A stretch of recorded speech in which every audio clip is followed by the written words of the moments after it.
Some people think speed is just a number, a figure on a spec sheet, something to boast about down at the pub. They are, of course, completely and utterly wrong. Speed is everything.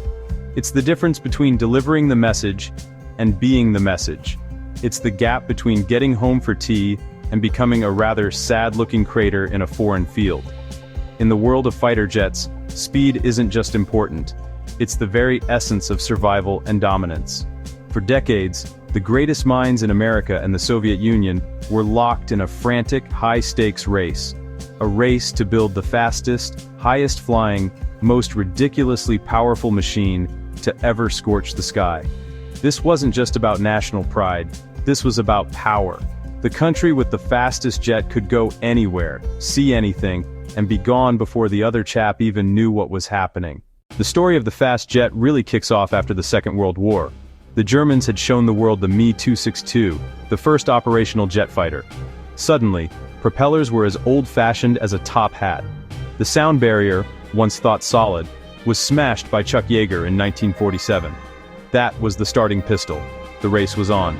The 1950s brought the US Century Series fighters, F-100 Super Sabre, F-104 Starfighter, the missile with a man in it. All pushing to be first to Mach 2. Dangerous, breakneck innovation.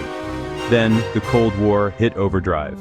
America and the USSR in a non-stop staring contest. One side built a bomber to 60,000 feet.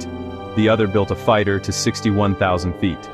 Espionage was the name of the game, but spies on land were slow and risky.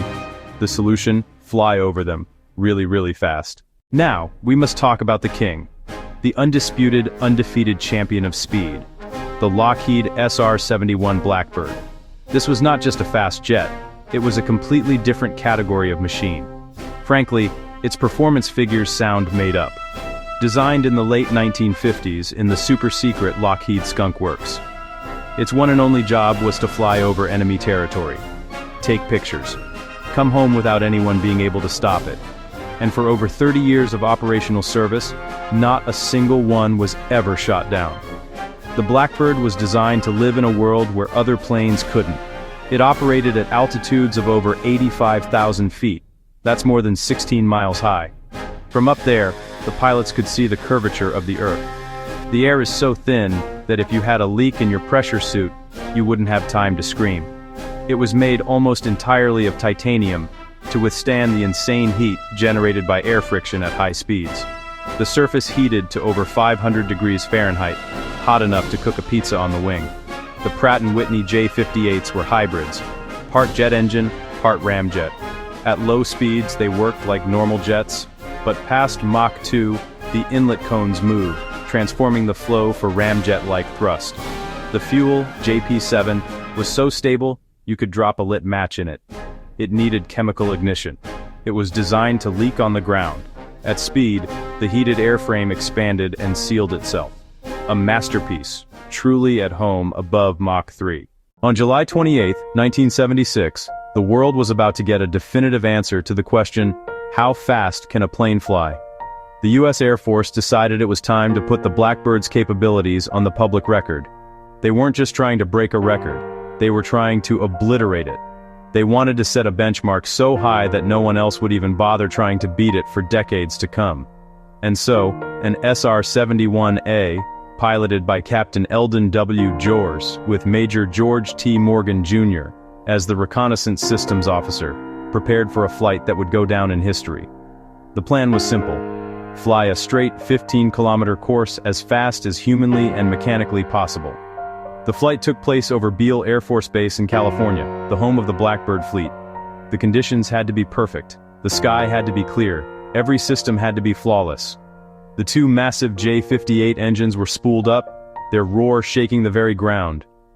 After a final check, the brakes were released, and the Blackbird, with its afterburners blazing, hurtled down the runway.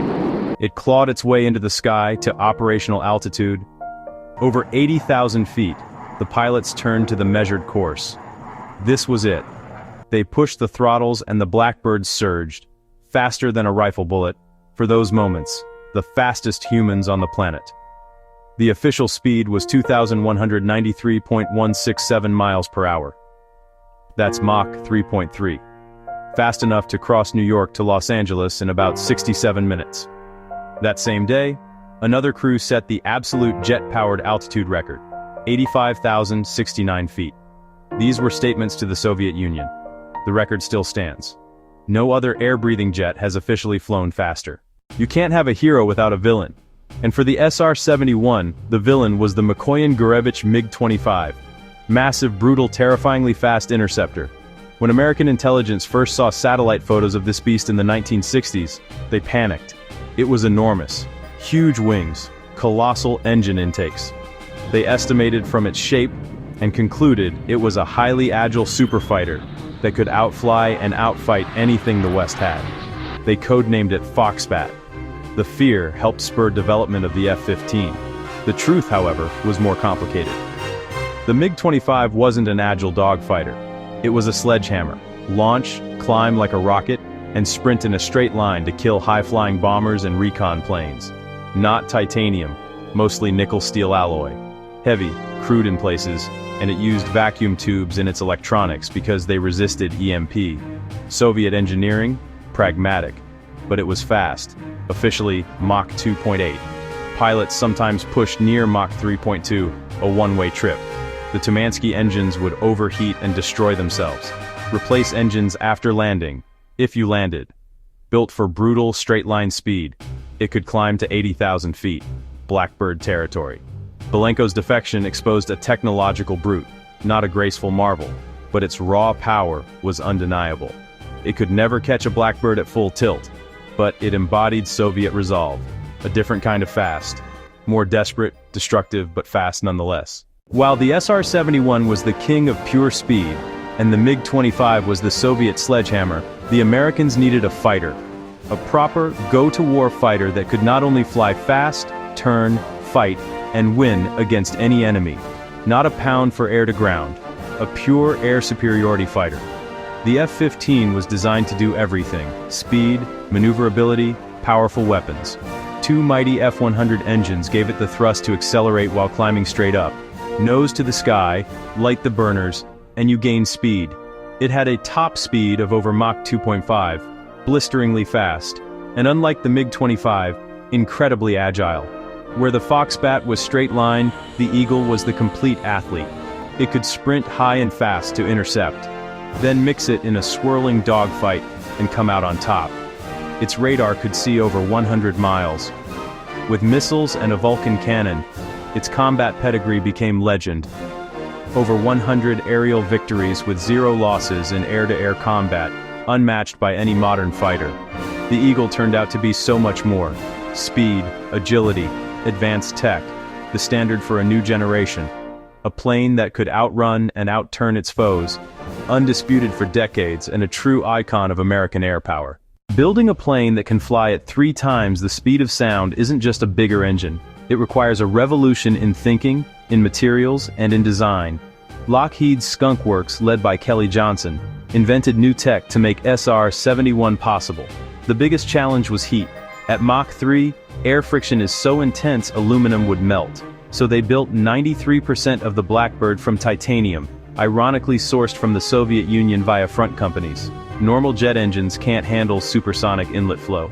The movable spike kept a shockwave position to slow air to subsonic before the compressor, while the ramjet effect provided most thrust.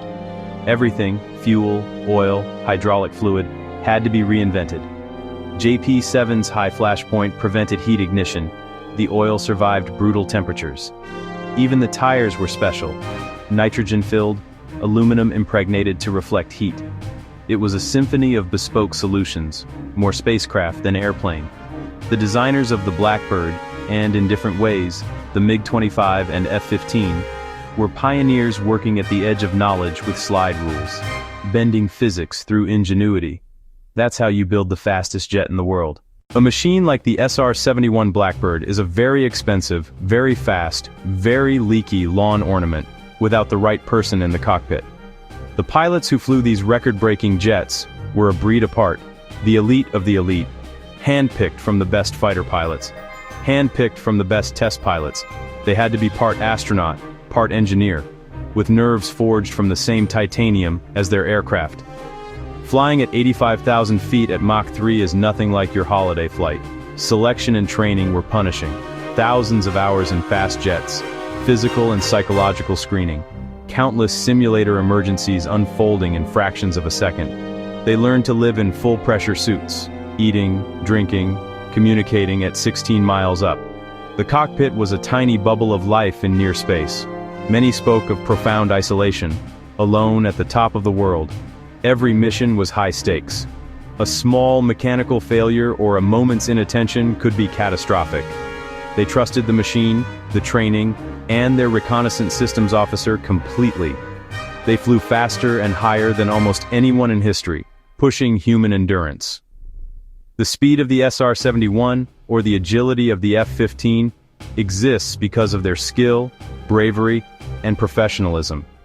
They truly had the right stuff. After the Cold War, something strange happened in the world of fighter jets. The relentless pursuit of outright speed began to slow down. The SR-71 was retired in the 1990s, and no direct replacement was ever built. The F-22 Raptor, the F-15's successor, is actually slightly slower than the Eagle it replaced. So, what happened? Did we forget how to build fast planes? Of course not. Priorities changed. The game shifted from outrunning missiles to not being seen by the radars that guide them. The new magic word became stealth.